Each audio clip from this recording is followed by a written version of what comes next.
Yeah, welcome back to the channel. We got these Mamdani policies are so insane. It's hard to believe he's serious. From Matt Walsh. This video is about 8 days old.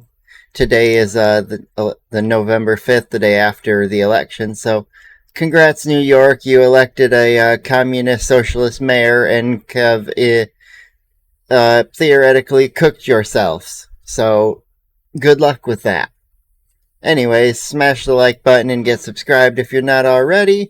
I've seen a lot of new subscribers to the channel, and that makes me nice and happy.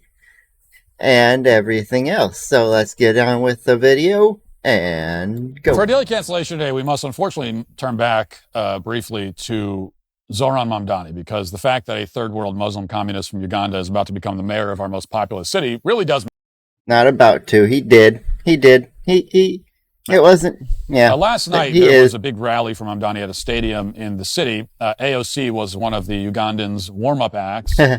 And, you know, it was not her best performance, I have to say. No, I think I've seen these clips. Jews escaping Holocaust, Black Americans fleeing slavery and Jim Crow, Latinos seeking a better life, Native people standing for themselves, Asian Americans coming together in Queens, in Brooklyn, in the Bronx, in Manhattan, in Staten Island, in... She sounds so crazy. And she has those crazy eyes, and I know it's partially due to the poor video quality, but still, whoo, just deadpan stare right into the camera, and it's like, okay, honey, get your meds. You forgot to take them today? Okay, here you go. This country. This counts as a stirring oratory on the left. All you gotta do is scream out a list of various ethnic and racial groups, making sure to list all of them except for white people. And this is a list that AOC jams into every speech she's ever given, and yet she still stumbles over it. So practice does not make perfect in her case, it turns out. But the main event was Mamdani himself. We've already discussed extensively the fact that Mamdani is a third world communist Islamist grifter con man who is only a viable candidate because half of the city wasn't born in this country and many of them can't even speak English. But now I want to focus on the actual policies that the Ugandan commie scammer is proposing. We're told by his supporters, the ones who can speak English anyway, that Mamdani is popular because of his policies. So what are these popular policies? The one thing I give him credit for, the only singular thing, is at least he has policies. Unlike Kamala Harris, who for so long, people, oh, what's your policies for this? And she'd be, check the website. And the website was like half finished. It had only like a half list until almost the end of the campaign, right before the election, when all of a sudden all the policies were what was basically already happening. And I'm like, all right, outside of a couple things here, nothing's changing. Cool. No. Move on. Well, here he is outlining what he So at least Mamdani actually has proposals. Listen. Potential things. Here is what we stand for, my friends. We are going to freeze the rent for more than 2 million rent-stabilized tenants and use every resource at our disposal to build housing for everyone who needs it. Sure. Sounds great. We are going to How are you going to do that? On every single bus line. I mean, from other videos I've seen of New Yorkers, fares on the bus and subway, you just jump that shit. Their words. We just jump it. We skip that. They're already free. And make what are currently the slowest buses in the nation move around this city with ease. I doubt that'll happen, but good luck with that. And we are going to create universal child. By the way, if you are not one of the ethnic backgrounds here that love to vote for him, if you are a light-skinned black man like myself, hopefully you get that joke. If you are completely white, I would recommend not taking any of those public transits and remember Irina Zarutska, because people seem to have starting to already forget her. And we need to not not forget these things of Democrat policies similar to the ones Mamdani wants to enact are why she is no longer alive. Remember that. Care at no cost to parents. So New Yorkers can raise their family in the city. In the city that'll be so poor that it'll be worse than Detroit. They love. Worse than Flint.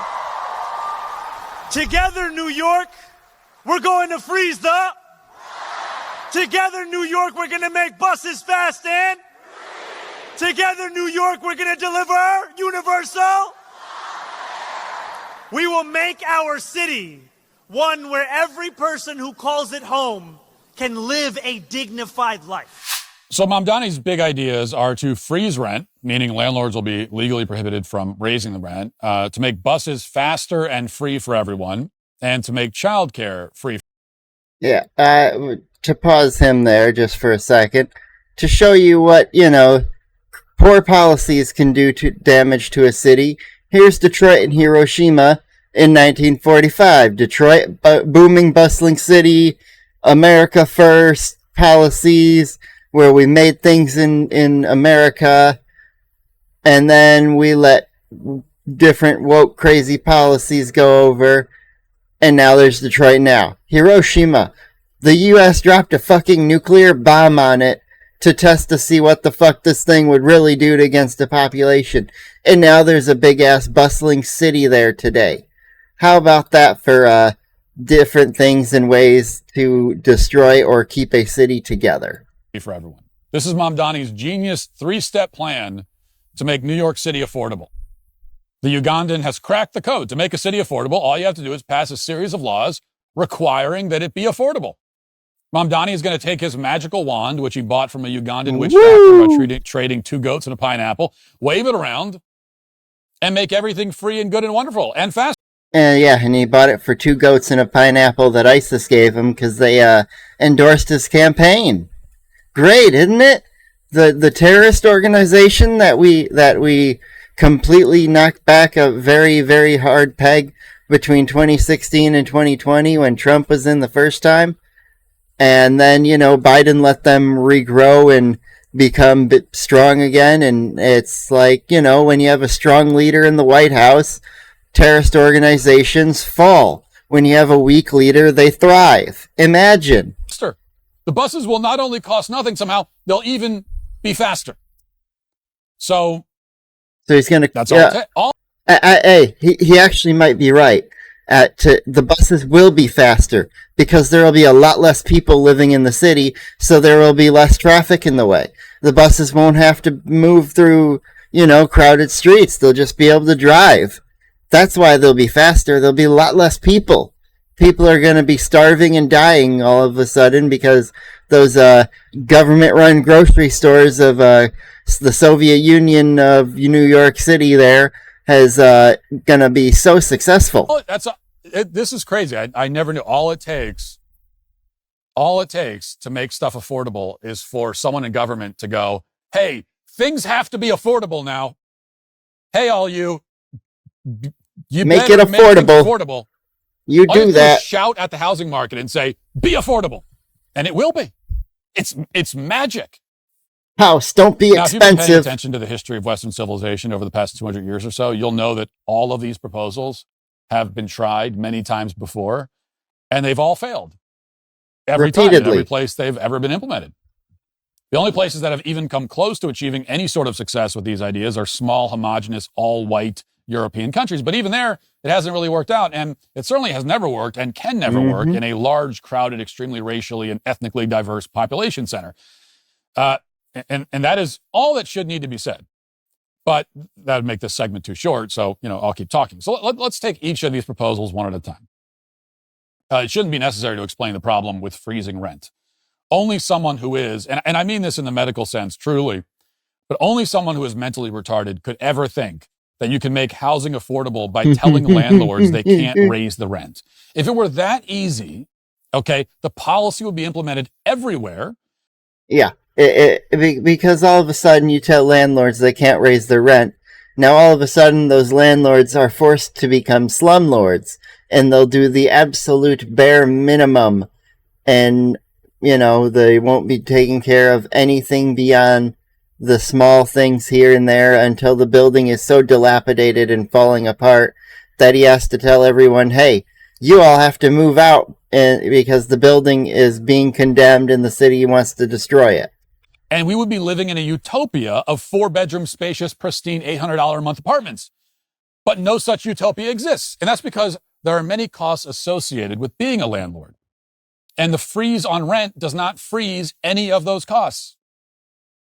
Okay, as a landlord, you have maintenance fees, legal fees, leasing fees, property management fees, gas, electric, trash collection, water, sewage, lawn care, repairs, plumbing, pest control, cleaning, not to mention property insurance, property taxes, potentially HOA fees.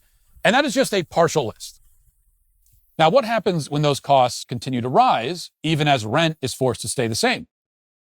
You end up with rental properties that owners can no longer maintain. You end up with foreclosures. You end up with no incentive to build or rent new properties. You end up with a drastic reduction in the housing supply, exactly what has happened every time these policies have been attempted elsewhere.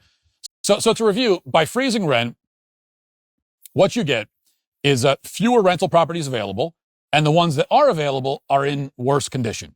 Yep. So precisely. Happens every time they have tried to implement it. So far, every time, that's exactly the process that it happens with. Congrats. Now, what about making the bus free? Well, we've already talked about this actually at some length, leaving aside the fact that you're losing a lot of fare revenue, which means taxes will be raised to make up for the losses, which means the bus actually is not free, because nothing is free, nor can ever be free, as any moderately intelligent 7-year-old understands. But leaving that aside, all you'll accomplish, as has happened everywhere this has been implemented, is turning buses into roving homeless shelters. Yep. Because now the already meager barrier keeping the homeless from setting up camp on buses and proceeding to make the experience even more miserable, disgusting, dangerous, and not to mention pungent. I mean, that's why they had all the homeless in the subway. They weren't on the trains, and then some were on the trains even. And it's like I saw videos of people just urinating in the corner of the train, and it's like, this is one of America's greatest cities. Why the fuck is it like this? And this is before Mamdani even gets in there. Those problems are gonna be exacerbated by this now. If the New York State lets him do what he wants to do, that city will be destroyed. For everybody else will be lifted. So that's not going to benefit working New Yorkers who can afford the bus fare in the slightest. It is purely a benefit for homeless, unbathed, cracked out vagrants. Yep. As it happens, most of Mamdani's policy. Especially if he does any, decriminalization like Oregon did. And I know they've since pulled back on some of that over there, which is a good thing. You can't just have every drug be legal to just go out and do at any time of day in public. These are tailored primarily to that demographic. Universal child care is by far the worst of these disastrous ideas. And let's leave aside again the fact that it is catastrophically expensive. There is no such thing as free child care. You know why? Because the child care providers are not slaves. They need to be paid. You have to pay them. They cost money. And so it's not free and can never be free. I said before that nothing is free. There is one exception to that. Something can be free with slavery. Okay, so if you really want free stuff, then we got to talk about we have to get some slavery. Slaves. In that case, let's go have a great conversation with the Crown Prince of Saudi Arabia.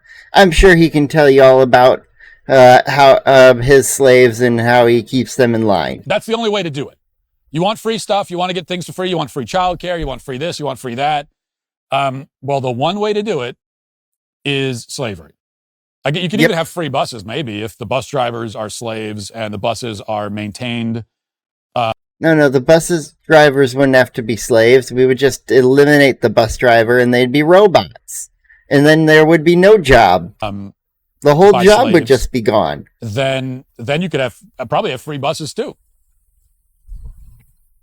I think it would be better implemented with different little bullet train systems to go between city to city, and then you could just have, automated train systems that are, unless there's an emergency situation, they're just automatic. Just, this is the time they're going to be running. Don't be in their fucking way. They're going to... So that's the only way. So when you talk about you want stuff to be free, I can only assume that what you're making an argument for is to bring back slavery. But if you don't want slavery, then there is no such thing as free. So get that stupid word out of your stupid mouth and realize that someone has to pay for it, because we have to pay for the labor that goes into this. Yep. That's something most of these socialist, communist people don't get. The labor is not the free part unless you have slaves. The cost. And in this case, rather than having parents pay for their own child's care, you're forcing strangers, taxpayers, to pay for the care of other people's children. Those are the only two options when it comes to childcare. Yep. There is no third option aside from slavery. Either parents will pay for their child's care or strangers will. And call me crazy. Call me cruel.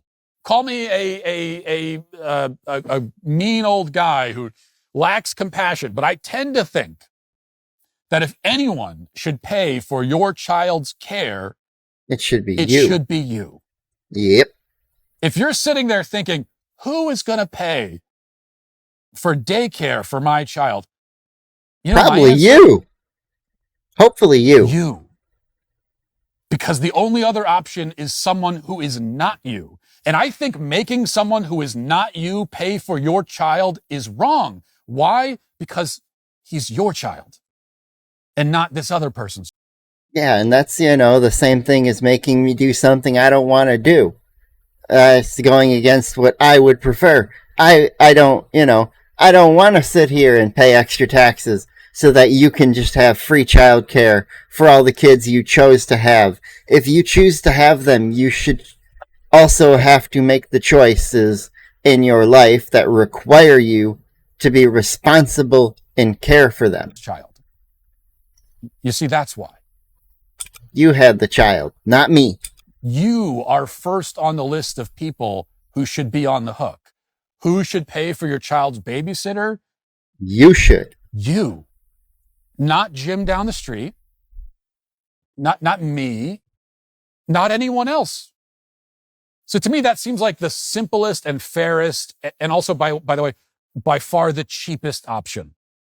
Mm-hmm. But even if we ignore that issue, which we really can't, experience has shown, including in Quebec when they implemented this 30 years ago, that universal childcare leads to a dramatic drop in the quality of care. Staffing shortages and low-quality care are nearly guaranteed in this kind of system. This is inevitable because an increase in demand is also guaranteed. Because now that childcare is free, but not really free, more families will choose to drop their kids in daycare. I mean, that's the whole reason they do this. We get more kids in daycare. Well, but then we don't have enough staff to keep up with it, so there's staffing shortages, and then the quality of the care goes down. And all that is really bad news, because multiple studies have also shown conclusively that children raised in daycare have noticeably worse outcomes than children raised in their own homes. The U.S. NICHD study of... To an extent, there is the better part of kids raised in daycare are interacting with, the other kids a lot more than, a kid that's raised at home with a stay-at-home mom or dad, and whatever case it is. Yes, there is much more, community aspect for the child to gain, learn communication skills and interacting with others. Early child care and youth development, among other major long-term studies, have shown that children who are placed in full-time daycare before the age of 4 have higher rates of defiance, impulsivity, anxiety, aggression. This is exactly the result you would expect, and exactly the result you find. So the last thing we should do if we want a functional and healthy civilization is encourage more families to send toddlers into daycare and mothers into cubicles. There is no discernible benefit to society to that arrangement. It's all bad all the way down. So this is what Mamdani promises. Less and worse housing, buses overrun by homeless, drugged out rapists, understaffed daycare centers where your child can go to become more anxious and more aggressive. That's what he's promising. And if you vote for that, you're going to get it. Yep. And you'll deserve it. And if you vote for that and you voted Mamdani in, don't leave the city. You voted for this. You made your bed. You shat in it. Now lie there. Enjoy it. Stay in it for a few years. Till you realize what the fuck you did. And then and only then, once you've realized you've screwed up, will you realize how screwed you actually are. And you will be, by your own choice, today, canceled. Hey, YouTube, thanks for listening to... Beautiful. That is all for today's videos. I will see you tomorrow. I will give a little spoiler for what the next one we're doing is. It is a Fat Electrician video, U.S. Marines surrounded by communists. I would react to more of his other videos, but let's just say I've already watched all of them, and so I can only get anything new for him. So, yeah, that'll be nice and fun to do. Anyways, I will see you tomorrow. Have a good night. Goodbye.